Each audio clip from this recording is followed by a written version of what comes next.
Hello students, हमने कल की वीडियो में HSSC में जो अभी क्वेश्चन पूछे गए रिसेंटली इंग्लिश के उनको डिस्कस किया था। अब आगे के क्वेश्चन को डिस्कस करते हैं। देखो नेक्स्ट क्वेश्चन क्या है। Colin told me about his job blank very much. अब इसके लिए ऑप्शन क्या है। फर्स्ट ऑप्शन है that he is enjoying, second है ही इज एंजॉइंग, थर्ड है which he is enjoying and fourth है he is enjoying it। Done.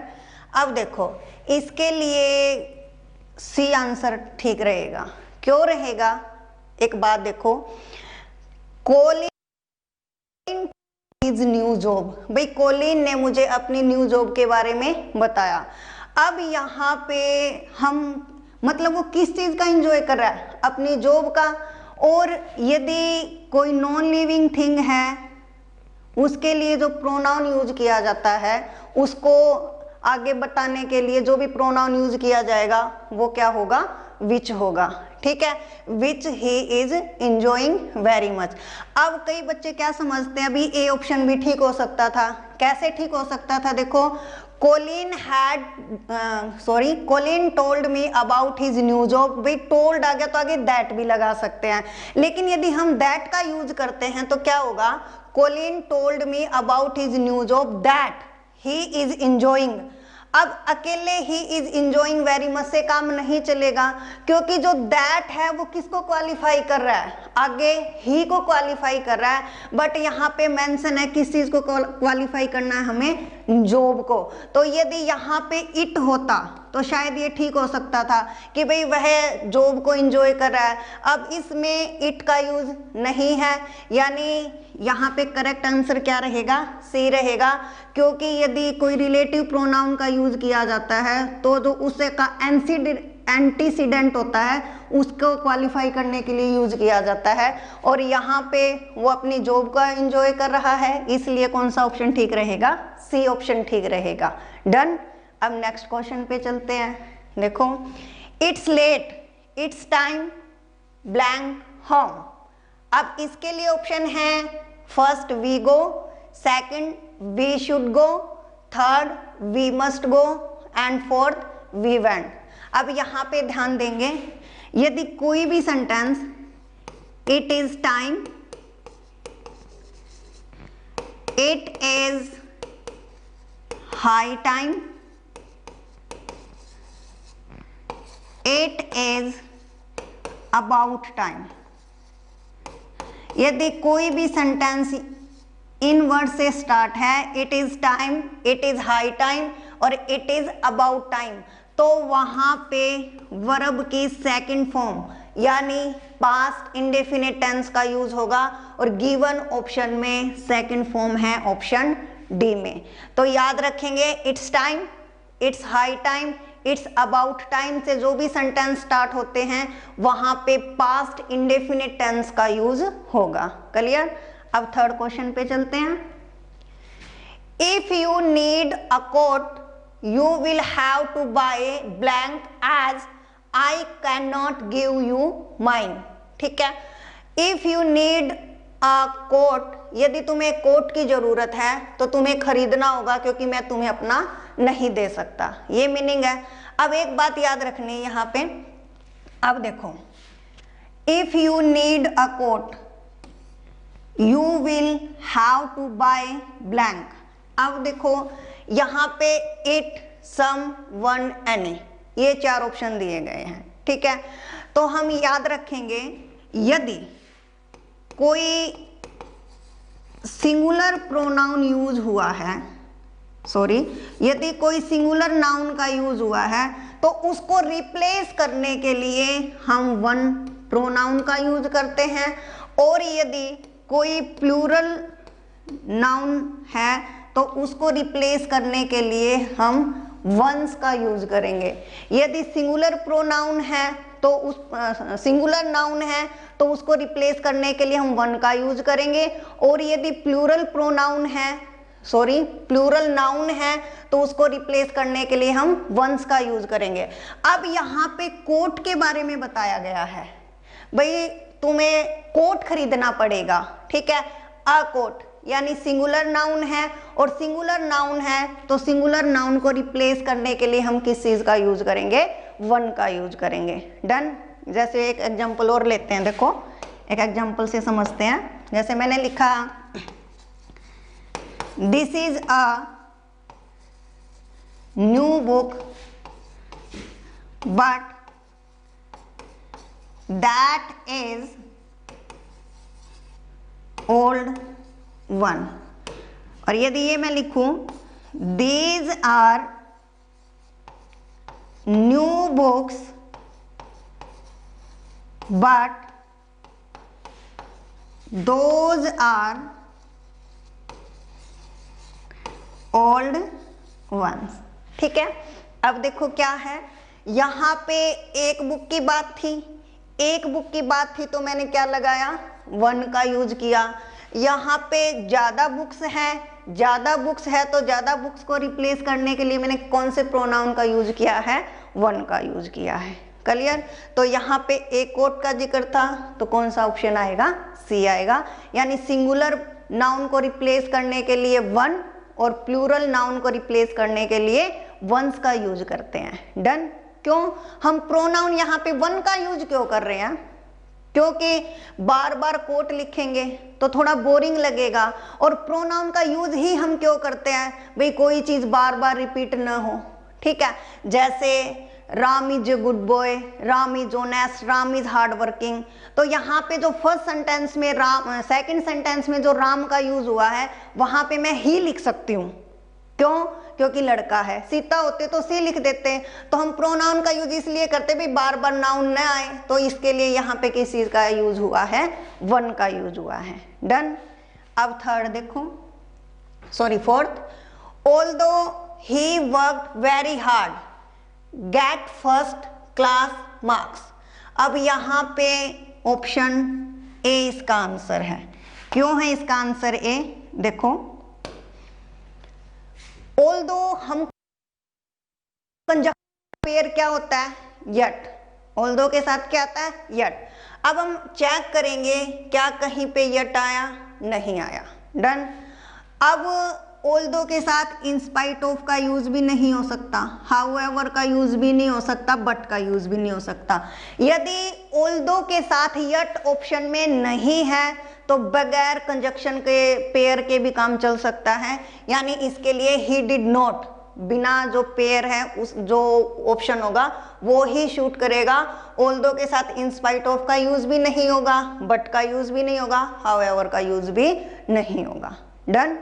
अब नेक्स्ट देखो, ही साइंड द लेटर। इसमें नाउन, प्रोनाउन, वर्ब, एडवर्ब ये पूछे गए हैं। जो साइन है वो क्या है, तो बच्चों साइन इसमें क्या है, वर्ब है। ठीक है। अब देखो कैसे है, ये सेंटेंस है ही साइन द लेटर।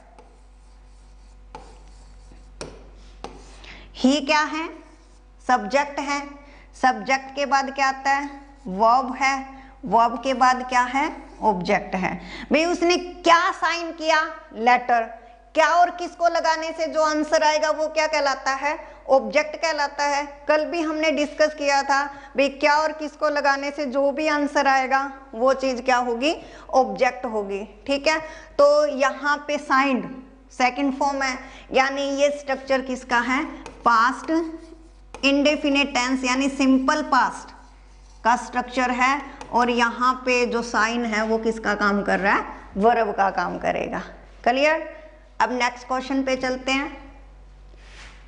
अब यहाँ पे 4 ऑप्शन दिए गए हैं और रॉन्ग सेंटेंस कौन सा है वो हमें चूज करना है। ठीक है। चलो अब यदि ऑप्शन की बात करें तो इसमें रॉन्ग है ऑप्शन सी। कैसे, देखो पहले ऑप्शन ए को डिस्कस करते हैं।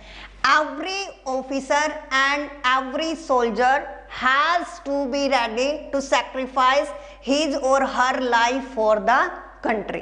अब फर्स्ट ऑप्शन देखते हैं, इसको डिस्कस करेंगे। देखो क्या है, यदि 2 नाउन एंड से जुड़े हैं, ऑफिसर और सोल्जर, दो सिंगुलर नाउन, यदि दो सिंगुलर नाउन एंड से जुड़े हैं, दो सिंगुलर नाउन एंड से जुड़े हैं और दोनों से पहले ईच या एवरी आया है, दोनों से पहले ईच या एवरी आया है, तो हमेशा सिंगुलर वर्ब, सिंगुलर प्रोनाउन का यूज होगा। ईच और एवरी बेशक एंड से जुड़े हैं, तब भी उनके साथ हमेशा सिंगुलर वर्ब हैज क्या है, सिंगुलर वर्ब है। हिज और हर क्या है, सिंगुलर प्रोनाउन है, तो इनके साथ हमेशा सिंगुलर प्रोनाउन का यूज होगा, यानी ए ऑप्शन तो ठीक है। यहाँ पे हमें गलत बताना है, रॉन्ग सेंटेंस। सेकंड पे आ जाओ, इधर अनिल और अमित, यहाँ पे ऑफ की जगह बच्चों क्या आएगा, और आएगा, हैज डन दिस मिस्चीफ। अब सेकंड ऑप्शन की एक्सप्लेनेशन क्या रहेगी, यदि कोई भी सेंटेंस इधर ऑफ, इधर और नीदर नोर से जुड़ा है, तो जो वर्ब है वो हमेशा जो सेकंड ऑब्जेक्ट होगा, यानी अमित के अकॉर्डिंग आएगी, और अमित क्या है, सिंगुलर है, यानी यहाँ पे हैज है, तो ये भी ठीक रहेगा। लेकिन थर्ड ऑप्शन में क्या है, each man and each women. अब देखो बच्चों, man and women singular noun and से जुड़े हैं और दोनों से पहले क्या है, ईच और एवरी है, तो इसके साथ जो वर्ब यूज होगी वो क्या होगी, सिंगुलर यूज होगी। लेकिन यहाँ पे क्या है, प्लूरल है, इट मीन्स सी ऑप्शन ठीक है। ये रॉन्ग सेंटेंस है, बाकी दोनों क्या है, ठीक होंगे। क्लियर। नेक्स्ट देखते हैं, change the following sentence in simple present tense, they are playing cricket. आप देखो सिंपल प्रेजेंट टेंस क्या होता है, प्रेजेंट इंडेफिनिट को ही हम क्या कहते हैं, सिंपल प्रेजेंट टेंस कहते हैं। और सिंपल प्रेजेंट टेंस की क्या पहचान है, सिंपल सेंटेंस बनाएंगे या तो पहले सब्जेक्ट, उसके बाद या तो वर्ब की फर्स्ट फॉर्म या fifth form, after then object. कल भी हमने डिस्कस किया था वर्ब की फिफ्थ फॉर्म क्या होती है, वर्ब की फर्स्ट फॉर्म के साथ एस या ईएस का यूज होगा, ठीक है। तो अब देखो, दे आर प्लेइंग क्रिकेट, तो इसको यदि मैं चेंज करती हूँ तो सब्जेक्ट क्या है, दे, वर्ब क्या है, प्ले, या तो प्ले आएगा या प्ले जाएगा। लेकिन यदि प्लूरल है तो प्लूरल के साथ डायरेक्ट वर्ब की फर्स्ट फॉर्म आती है ना भाई। He she it name singular के साथ पांचवी form, I we you they plural के साथ फर्स्ट फॉर्म डायरेक्ट, तो यानी दे के साथ फर्स्ट, दे प्ले क्रिकेट, यानी कौन सा आंसर ठीक रहेगा, ए ऑप्शन है इसका, दे प्ले क्रिकेट। क्लियर। अब नेक्स्ट देखते हैं, she said the earth goes round the sun. अब ये नरेशन है, ठीक है।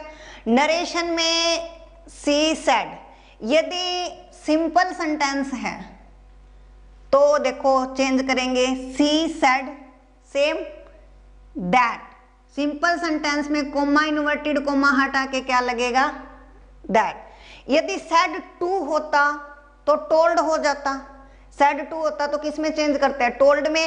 यदि अकेला सैड है तो सैड का तो सैड रहेगा, उसके बाद दैट लगेगा, यानी सी ऑप्शन तो वैसे ही गलत हो गया, टोल्ड आ गया, ठीक है। ओके, आगे, the earth goes round the sun, ये एक यूनिवर्सल ट्रूथ है भाई, पृथ्वी सूर्य के चारों ओर चक्कर लगाते हैं, यानी आगे एज इट इज रहेगा, कोई चेंज नहीं होगा। तो फर्स्ट ऑप्शन ठीक है, क्योंकि यूनिवर्सल ट्रूथ है। ये क्या है, डायरेक्ट स्पीच, इसको हम क्या बना रहे हैं, इनडायरेक्ट। डायरेक्ट से इनडायरेक्ट बनाएंगे, और यदि रिपोर्टेड स्पीच में यूनिवर्सल ट्रूथ है तो टेंस चेंज नहीं होता, एज इट इज आएगी, ठीक है। कोई हैबिट है, यूनिवर्सल ट्रूथ है, तो वो एज इट इज यूज होते हैं। तो the earth goes round the sun, इसके लिए कौन सा आंसर ठीक रहेगा, ए। अब यहाँ पे तो टेंस चेंज हो गया, गलत है, यहाँ पे भी गलत है, तो सेम रहेगा the earth goes round. Next देखो, he has neither attended the meeting nor has he sent a message।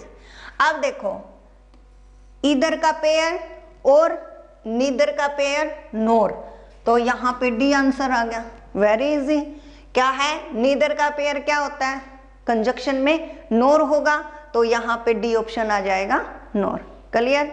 Next देखते हैं 10th question, he must not violate the blank of law। Violate उल्लंघन करना, लॉज कानून, हमें जो कानून है उसके ब्लैंक का उल्लंघन नहीं करना चाहिए। मीन्स देखो 4 ऑप्शन है, कैनन्स, कैनन्स, कॉनन्स, कैनियस। अब यहाँ पे जो CANNONS है, इसका मतलब होता है तोपे, ठीक है। CANONS का मतलब है सिद्धांत। तो यहाँ पे क्या है, हमें जो कानून के सिद्धांत है उनका उल्लंघन नहीं करना चाहिए, तो यहाँ पे ऑप्शन क्या ठीक रहेगा, कैनन्स। क्लियर है, ये तोप खाना, ठीक है, तो यहाँ पे कैनन्स सिद्धांत आ जाएगा। मैं हमें कानून के सिद्धांतों का, यहाँ पे यदि हम इनके मीनिंग क्लियर है तो आप कर सकते हैं, तो हमें मीनिंग अपनी जो वकाब है वो स्ट्रॉन्ग करनी पड़ेगी, तो यहाँ पे क्या आ जाएगा, कैनन सिद्धांत, ठीक है। ये तोप खाना इससे रिलेटेड है। नेक्स्ट क्वेश्चन पे चलते हैं, he was here last week. इसमें प्रपोजिशन का यूज करना है, तो यहाँ पे प्रपोजिशन लगाने की जरूरत नहीं है, ठीक है। एक रूल याद रखेंगे, यदि टाइम इंडिकेटिंग वर्ड से पहले, यदि टाइम इंडिकेटिंग वर्ड से पहले लास्ट, नेक्स्ट, दिस, एवरी आ जाए, तो वहां पे ऑन, इन और एट का यूज नहीं होगा, वहां पे हमें प्रपोजिशन लगाने की जरूरत नहीं है। क्या बताया, यदि टाइम इंडिकेटिंग वर्ड्स, यहां पे क्या है, वीक, यदि वीक से पहले लास्ट, नेक्स्ट, दिस, एवरी का यूज है, तो इन, ऑन, एट प्रपोजिशन का यूज नहीं होगा, यहां पे प्रपोजिशन लगाने की जरूरत नहीं है। क्लियर। अब नेक्स्ट क्वेश्चन देखते हैं, we by a loud noise during last night. Clear, ये आसान है, क्यों, देखो कल भी हमने डिस्कस की थी एक बात, भाई जो क्वेश्चन है वर्ब के वो किस में किए जाते हैं, आजकल पैसिव वॉइस में दिए जाते हैं, और यहाँ पे तो डायरेक्ट पता चल रहा है सेंटेंस किस में है, पैसिव वॉइस में है। कैसे पता चला, बाय का यूज हुआ है कि भाई हम है ना लाउड नॉइस के द्वारा रात को जगा दिए गए, यानी पैसिव वॉइस का सेंटेंस है, तो यदि वॉज वर्ब के साथ थर्ड फॉर्म है तो ये किसका स्ट्रक्चर होता है, पैसिव वॉइस का स्ट्रक्चर होता है, तो यहाँ पे सी ऑप्शन ठीक रहेगा, वर वोकन अप। अब देखो यहाँ पे हमने कल भी डिस्कस की थी ये बात कि कैसे पता चलेगा सेंटेंस एक्टिव वॉइस में है या पैसिव वॉइस में है। तो देखो जब भी हमें ऑब्जेक्ट का पता करना हो तो उसका एक इजी सा मेथड है कि सब्जेक्ट के बाद यदि व्हाट और whom लगा के देखें, क्या और किसको, यदि क्या और किसको लगाने से जो भी आंसर आता है वो चीज क्या होती है, ऑब्जेक्ट होती है। अब देखो हमें रात को एक लाउड नॉइस के द्वारा जगा दिया गया, किसको जगा दिया गया, हमें, यानी यहाँ पे जो वी है वो सब्जेक्ट का काम न करके किसका काम करेगा, ऑब्जेक्ट का काम करेगा, तो ये वी वर वोकन अप, ये सेंटेंस मतलब ऑप्शन सी ठीक रहेगा। क्लियर। अब नेक्स्ट देखो, mister Miller doesn't like waiting. यहां पे keep, kept, being kept, is kept, ये चीजें हैं। एक चीज देखो भाई, अब कुछ एक वर्ब्स हैं जैसे लाइक है, स्टॉप है, हेट है, स्टार्ट है, फिनिश है, कीप है, स्टॉप लिख दिया। यदि ये वर्ब हैं तो इसके बाद जिरंड का यूज होता है। किसका यूज होता है? जिरंड का। जिरंड का मतलब है वर्ब की फर्स्ट फॉर्म के साथ आईएनजी, इन शॉर्ट वर्ब की फोर्थ फॉर्म। क्लियर? अब यहाँ पे चारों ऑप्शनों में आईएनजी कौन से ऑप्शन में है? बीइंग कैप्ट बी ऑप्शन में है, तो यहाँ पे mister Miller doesn't like being kept waiting, ये आंसर इसका ठीक रहेगा। क्लियर? अब नेक्स्ट क्वेश्चन पे चलते हैं। You can't stop me what I want. अभी पीछे क्वेश्चन में स्टॉप भी था, स्टॉप है तो स्टॉप के बाद भी क्या यूज होगा? जिरंड यूज होगा। जिरंड का मतलब क्या है? वर्ब की फर्स्ट फॉर्म के साथ आईएनजी, यानी इसका कौन सा आंसर रहेगा? डी। ठीक है, जैसे एक एग्जांपल और लेते हैं। He had, she had finished talking. यदि फिनिश वर्ब भी आई है तो उसके बाद भी किसका यूज होगा? जिरंड का, टॉकिंग। क्लियर? अब नेक्स्ट पे चलते हैं क्वेश्चन पे। ये भी इनडायरेक्ट स्पीच है। He said to me what are you reading. ठीक है, व्हाट आर यू रीडिंग, यहां पे क्वेश्चन मार्क आएगा। देखो, डायरेक्ट से जब डायरेक्ट स्पीच को यदि आप इनडायरेक्ट स्पीच में चेंज करते हैं तो यदि इंटेरोगेटिव सेंटेंस है, कौन सा सेंटेंस है? इंटेरोगेटिव। यदि इंटेरोगेटिव सेंटेंस है तो इंटेरोगेटिव सेंटेंस में जो सेड टू है उसको आस्क्ड में चेंज करेंगे। ठीक है, और यदि WH फैमिली का मेंबर है तो कंजक्शन के रूप में WH फैमिली का मेंबर खुद आएगा। जैसे वट है तो वट का वट रहेगा, वेहर है तो वेहर का वेहर रहेगा। इफ और वेदर का यूज नहीं होगा। और उसके बाद थर्ड नंबर पे SON 1 2 3 का रूल लगेगा। 1 का मतलब है फर्स्ट पर्सन, फर्स्ट पर्सन का मतलब क्या है? आई और वी। एस का मतलब क्या है? सब्जेक्ट के अकॉर्डिंग चेंज होगा, सेकंड पर्सन यू। ओ का मतलब क्या है? ऑब्जेक्ट के अकॉर्डिंग चेंज होगा, third person he, she, it और दे। एन का मतलब क्या है? चेंज नहीं होगा। ठीक है, उसके बाद जो जैसे टेंस है उस टेंस को चेंज कर देंगे, यानी प्रेजेंट पास्ट में चेंज होता है। ठीक है, ओके। अब चलते हैं अपने क्वेश्चन पे। He said to me what are you reading.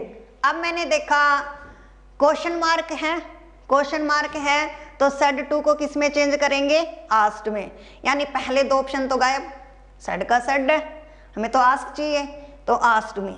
ठीक है, उसके बाद कोमा इन्वर्टेड कोमा हटा के WH फैमिली का मेंबर है तो WH फैमिली का मेंबर सेम रहेगा, व्हाट व्हाट। ठीक है, उसके बाद SON। अब पहले आर का नंबर नहीं है, जब डायरेक्ट से इनडायरेक्ट बनाते हैं तो सेंटेंस को इंटेरोगेटिव नहीं रखते, सेंटेंस को क्या बनाया जाता है? Simple sentence. और सिंपल सेंटेंस में हम सबको पता है हेल्पिंग वर्ब सब्जेक्ट के बाद आते हैं, यानी अब किसके टर्न है? यू की। ठीक है, यू कौन सा पर्सन है? सेकंड। और सेकंड पर्सन किसके अकॉर्डिंग चेंज होएगा? ऑब्जेक्ट के। ऑब्जेक्ट क्या है? मी। लेकिन यू को मी के अकॉर्डिंग चेंज करेंगे तो मी का सब्जेक्टिव केस आएगा, यहाँ पे आई, आई दोनों में है। अब इजमार को वॉज ओवर में, पास्ट में, तो यहाँ पे क्या गया? आई वॉज रीडिंग, यानी फोर्थ आंसर ठीक है। यहाँ पे आई एम रीडिंग। अब प्रेजेंट का प्रेजेंट तो नहीं रहेगा, टेंस तो चेंज करेंगे, तो यहाँ पे व्हाट आई वॉज रीडिंग, यानी कौन सा आंसर ठीक है इसमें, डी ऑप्शन ठीक रहेगा। क्लियर?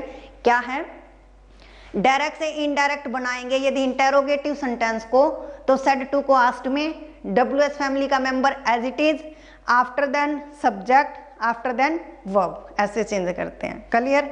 अब नेक्स्ट देखो, neither of the two man were very strong. अब इसमें 4 ऑप्शन है, गलती बतानी है। Neither of the two man were, यहां पे एरर है। क्यों है? देखो, यदि किसी भी सेंटेंस में neither of, either of, one of, any of, इनका यूज है, तो इसके तुरंत बाद जो भी नाउन आएगी वो हमेशा प्लूरल होगा, लेकिन बाद में जो भी वर्ब आएगी वह प्रोनाउन क्या होंगे, सिंगुलर होंगे। डन? अब यहां पे neither of the two man, यहां तक तो ठीक है, अभी नीदर ऑफ के तुरंत बाद प्लूरल नाउन आएगी, लेकिन वर्ब क्या है, यहाँ पे प्लूरल है, लेकिन यहाँ पे क्या होना चाहिए बच्चों, वोज होना चाहिए, क्योंकि बाद में जो भी वर्ब है और प्रोनाउन है वो हमेशा क्या रहेंगे, सिंगुलर रहेंगे। डन? अब नेक्स्ट क्वेश्चन पे चलते हैं। Tagore was truly great poet, यहाँ पे ए आर्टिकल का यूज होगा। क्यों होगा?